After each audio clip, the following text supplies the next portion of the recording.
Welcome. This is DA Sports. I'm your host, DASASIN.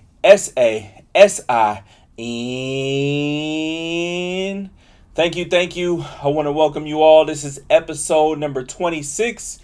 Today we got a couple of things to get into. We're going to revisit my top 5 and worst 5 NBA rankings as of today. So as of December 7th, top 5 and worst 5 NBA rankings.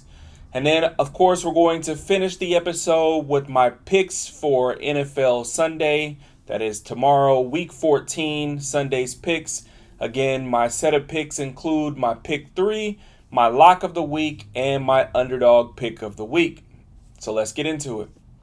Okay, so for starters, we're going to jump right into my top 5 and worst 5 NBA rankings as of December 7th. So this actually does include the games that were played today. I actually updated a few of the stats and the rankings after the games that were finished tonight. So let's get into it. So, of course, at number 1, we got to stick with the Cleveland Cavaliers. The Cleveland Cavaliers right now have a record of 21-3. They did get revenge recently. I think it was about 6 days ago against Boston. That was one of their earlier losses. Actually, that was their first loss of the season when they were undefeated. I had mentioned it in the previous rankings from episode 20 that they had that big game coming up. That one they did lose. They did play them again this past week, actually earlier this week, and they were able to get the win. So they were able to revenge that loss. They have been pretty dominant for most of the season. Right now, Donovan Mitchell and Darius Garland are both averaging more than 20 points per game. It's a great option when you have two leaders on the court who can both score in bunches in any particular game. We've seen Donovan Mitchell go for 70. Darius Garland is also capable of going for a 40-point game. So when you have two people who can score at will, it's a great combination. It seemed like last year they weren't really able to play off each other as well, but they've certainly gotten into a groove this season, and they've looked phenomenal, so they definitely deserve to be in that number 1 spot. Coming in at a close number 2, we got to go with the Boston Celtics. Boston Celtics are currently 19-5. They did just lose tonight in a close game against another up-and-coming team that, hint, is actually going to be in this ranking. But Boston is 19-5. They are now 8-2 in their last 10 games. Before tonight's loss, they were actually 9-1 in their last 10 games, which was the sole best record in the last 10 games out of any team in the league. Now, with them losing tonight, that drops to 8-2 in the last 10 games, which is tied with a couple of other teams. But nonetheless, still great to have 8 wins out of the last 10 games. They're definitely celebrating that Porzingis just got back into the lineup like a week or so ago, and he's definitely getting in the mix. I believe he's averaging over 20 points right now. So they're definitely on a roll, definitely carrying the momentum that they had from last year's championship. And other than Cleveland, I don't really see anybody else in the Eastern Conference that could really potentially pose them a threat in a 7-game series. But of course, there's still a long list of games left to go, so we'll see how it pans out going forward. But I definitely like the trajectory that Boston is on. Coming in at number 3, we got to go with the top team that's currently in the Western Conference. That is the Oklahoma City Thunder. Now, Oklahoma City is currently 18-5. They've been another team that's dominant. Statistically speaking, they are the most dominant team in the league, even though they don't have the best record. The reason why I say that is because they have the best point differential out of any team in the league. Right now, their point differential is at 11.9 points per game. So that means on average, every single game that they play, they win by basically 12 points in each game, which is phenomenal. The next team down, which I believe is Boston, is at like 10.7, something like that. So they're basically a full point ahead of the next best team and I think there's only 3 teams that are averaging a double digit plus in point differential per game. So definitely exciting for Oklahoma City. They had a surprising season last season, but they've carried that momentum into this season. And even though they had a huge injury with Chet Holmgren being out, they've still been able to push along and continue to rack up wins. So they deserve to be in that number 3 spot right now. At number 4, have to go with the Dallas Mavericks. Now, the Dallas Mavericks right now are 16-8. They are actually the number 1 team right now in terms of current longest win streak with 7 games in a row. They actually did win tonight too, so it was 6, which was the longest at that point. They won again tonight, so now pushing their streak to 7. So great for them. I have to admit, earlier in the season, even though I did expect for Dallas to be in the playoff mix, I didn't necessarily see them as a top 5 team. I believe this is their first time in my top 5 rankings so far this season, but they definitely deserve it. They've put wins together. Anytime you have a 7-game win streak, that means they're definitely clicking on all cylinders. So they're looking forward to not only continuing that run, but applying more pressure to OKC, who sits on top of the West. Now bringing in the number 5 spot, we got to go with the Memphis Grizzlies. Now the Memphis Grizzlies are also 16-8.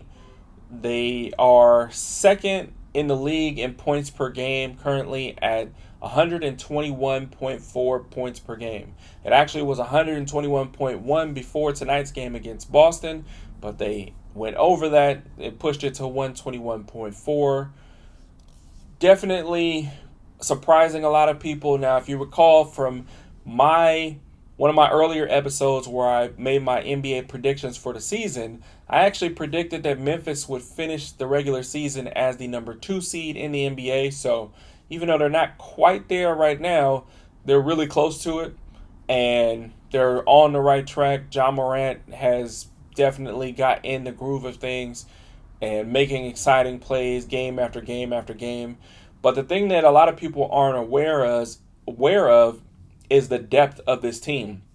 Right now, they have 7 different players averaging double digits every game. The crazy part about it is it could really be 9. They have 2 other players who are averaging over 9 points per game. I think one is 9.8 and the other is like 9.2. So to have 7 players on your team averaging double digits, and then to have 2 others who are on the brink of also averaging double digits points per game, that's phenomenal. Like I said, it really speaks to the depth of the team. It's really a nice sign for them considering how many suspensions and injuries they had to deal with last season. So with everybody being back and getting time to gel together, they've definitely prospered, and they showed it. Prime example was tonight being able to beat Boston. So they deserve to definitely be in that 5 spot right now. Now for the worst 5, coming in at 26, got to go with the Charlotte Hornets. Now the Charlotte Hornets right now are 6-17. They have the longest losing streak in the NBA. They have currently lost 8 games in a row. So the only reason that they're not lower in this worst 5 is because out of their 8-game losing streak, a lot of these games have been very close. A lot of these games they've lost by less than 5 points. So they're still in games. They're still making games exciting, but they're not getting the win. So they still belong in this bottom 5.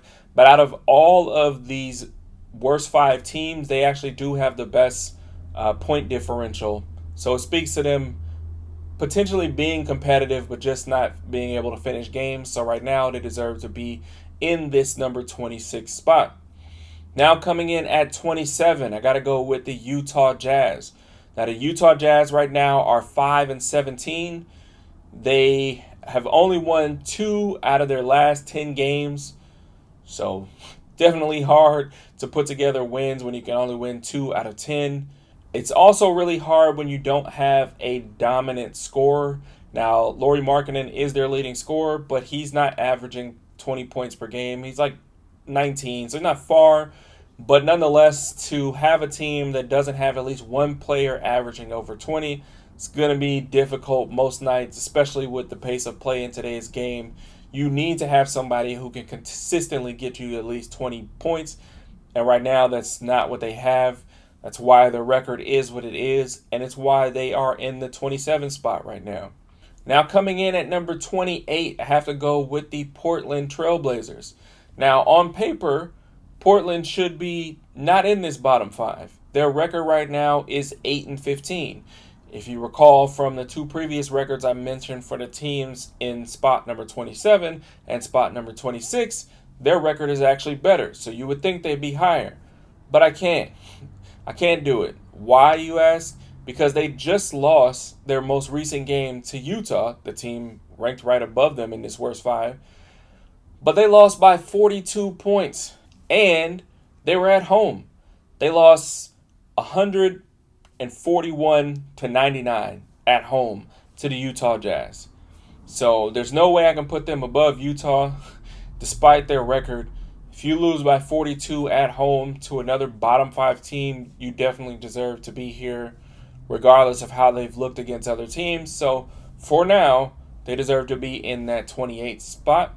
Now coming in at number 29, I have to go with the New Orleans Pelicans.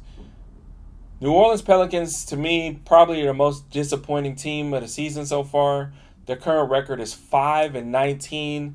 Now, I was clearly wrong, and not using my own logic, I said in the preseason that I predicted New Orleans to be in the playoffs, mainly because I had some delusional hope that Zion was going to remain healthy for most of the season.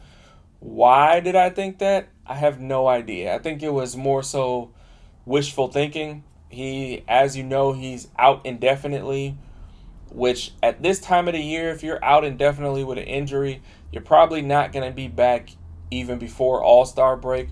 Now, of course, they're hoping that he is. They're hoping that he can come back like in January, but I just have no hope for it. And at this point, the way Zion's career has gone, I can't expect for him to play any games for the rest of the season. If you recall, the same type of situation happened last year, but the difference was that when he went out, they were much higher in the rankings. So when they fell and then he came back, they still were within range to try to make it into the play-in and then make it to the playoffs, but they just couldn't pull it off. In this case, they started off bad. I believe Zion only played 6 games, and he looked really good in those 6 games, but when your best player isn't on the floor, you would think they would still have enough firepower to compete, but they just don't show it on a night in and night out basis. So they deserve to be in the number 29 spot. Thankfully for them, though, they are not last. Coming in last at 30, we got to go with the Washington Wizards. Now, the Washington Wizards are 3-18. Crazy part is they just won a game tonight. So they were 2-18, and even still with their win tonight, they have the worst, by far, negative point differential of any team in the entire league. Right now, they are negative 15.6 in point differential. That means every single game they play, they on average are losing by 15 points. That's just disgraceful. And actually, before their win tonight, I believe they were on a 16-game losing streak, something like that. It was ridiculous. So, kind of crazy. Personally, I'm kind of glad they're at the bottom, but that's for a whole nother story. But nonetheless, they look pathetic, and I don't see any hope of them getting any better. It's not even one of those things where you can say, oh, well, they can blow it up and aim for the number 1 pick, but obviously unlike the NFL and NBA, it's a lottery. So even if they finish with the worst record, it doesn't mean they're going to get the number 1 pick. I kind of hope for Cooper Flagg's sake that they don't get the number 1 pick, because I don't necessarily think that he can even help this team at this point, but we'll see. But they definitely deserve to be at number 30 right now. All right, so lastly, we got to get into my NFL picks for Week 14. That is tomorrow, Sunday's games.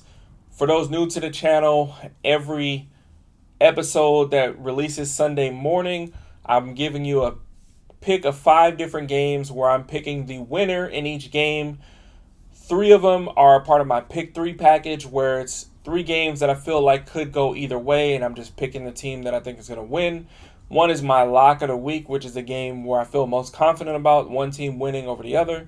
And the last one is the underdog pick of the week, where the team that I'm picking is favored to lose by more than 3 points, yet I'm giving them the best chance of winning the game out of every team that's favored to lose by more than 3 points in that week. So, to get it started with my pick three, the first game in my pick three this week, I'm going with the Pittsburgh Steelers to beat the Cleveland Browns.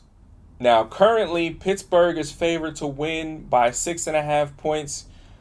The reason why I put this game on this list because this game can clearly go either way. Cleveland just beat Pittsburgh in a snowstorm a couple of weeks ago.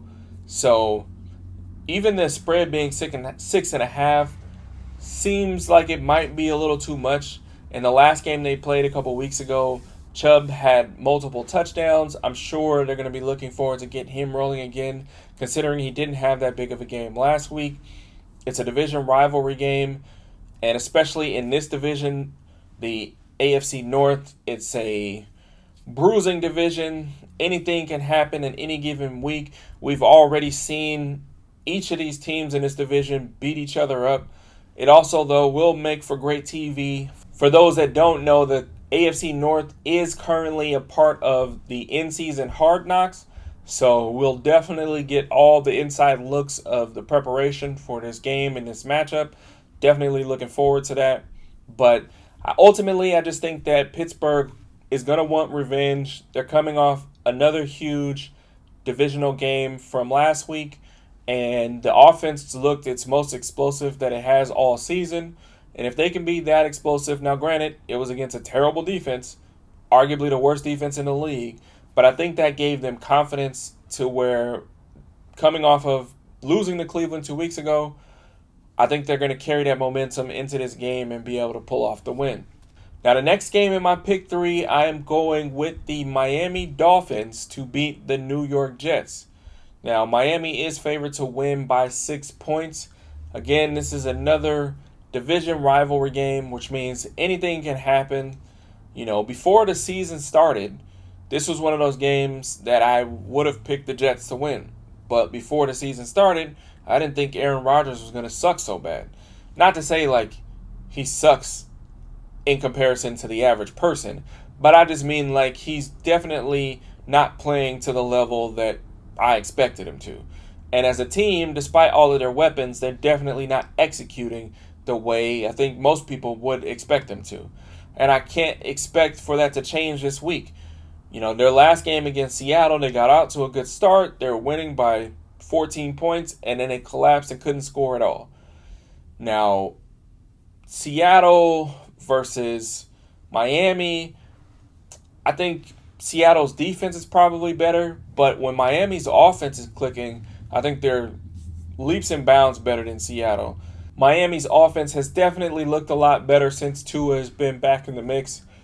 I expect that to continue this week. They did have a loss last week, so they want to get back on track. Both teams obviously coming off a loss. I just expect that Miami's going to look more like the explosive team they've been since Tua's been back. I think that they'll put up somewhere around 28 to 31 points, and I just don't have any confidence that the Jets can score like that because they haven't shown any kind of consistency offensively to be able to do that, and their highly touted defense hasn't shown any consistency in being able to stop people either. So I think Miami will pull off the win. Now, the last game in my pick three was kind of tricky. I was going back between a few different teams. I ended up deciding that I'm going with the New Orleans Saints to beat the New York Giants. Now, the Saints are favored to win by 5.5 points. Now, this game is on the road for the Saints. They are going to New York to play this game. To be honest, most of my confidence in picking the Saints in this game is solely based on the fact that the Giants look terrible. If you recall from the last couple of weeks of my top 5 and worst 5 NFL rankings, the Giants have been at the bottom. I expect for that to continue this week.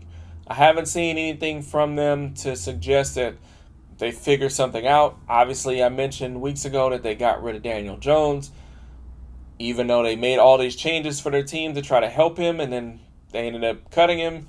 It's kind of ridiculous. I think the team is in disarray. I think behind closed doors, they're probably hoping they lose this game also, considering that New Orleans is another team that has not a good record.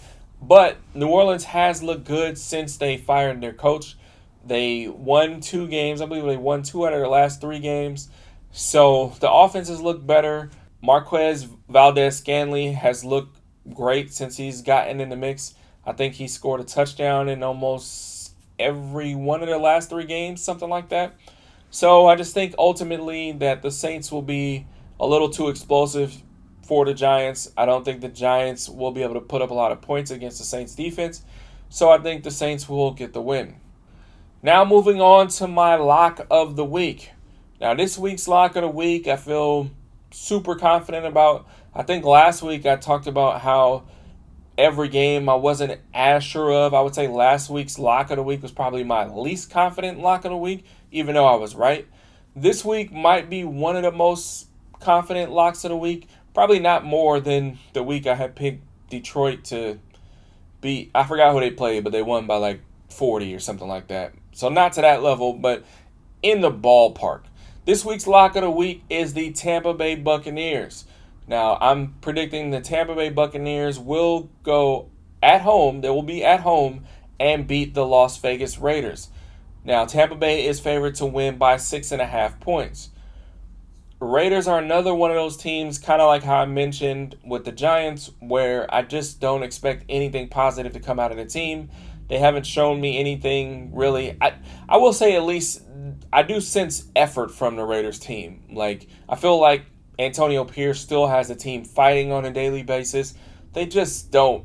I mean, honestly, I think it's a quarterback issue. They don't have the level of quarterback productivity in order to really execute and beat other top teams.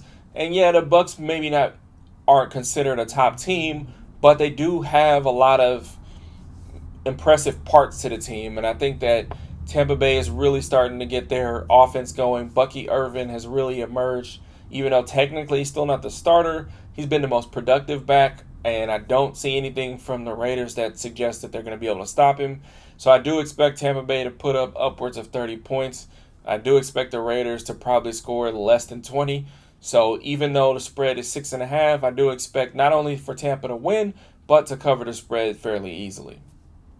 Now the last game in my pick is the underdog pick of the week. Again, this is the team favored to lose by more than 3 points that I'm predicting to win the game.